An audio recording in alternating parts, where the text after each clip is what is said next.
না, ও কোথাও যাবে না। কি করছে? আমার মেয়ে আমার কাছে থাকবে। ও পড়াশোনা পারুক আর না পারুক, কোনো কাজ করুক আর না করুক, ও পাগল হলো আমার মেয়ে, প্রতিবন্ধী হলো আমার মেয়ে। আমার মেয়ে আমার কাছে থাকবে, আর ও কেন বুঝা না? তাহলে কি আপনি আপনার মেয়েরা যেতে দিবেন না? না যেতে দেবো না। আমার মেয়ের আমি অনেক কষ্টে মানুষ করছি, অনেক আদর দিয়ে মানুষ করছি। আমার ফুলের মতো মাইয়ার গায়ে কোনোদিন একটা আসল লাগতে দেয় নাই। সেই মাইয়ারে তোরা গরম খুঁজতে দিয়ে শেখা দিছস। আর একটা মিনিট যদি থাকস কুমায় সংকর করলাম পারে দেবো। ওই আমার দাও করে, আমার দাও দেয়। করিম শান্ত হ।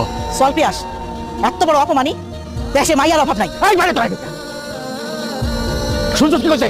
হ্যাঁ, আমার মাইয়া নাকি আমার মাথার বোঝা। আরে মাইয়ারা কোনোদিন বাপের বোঝা হয় না, মাইয়ারা বাপের মাথার মুকুট।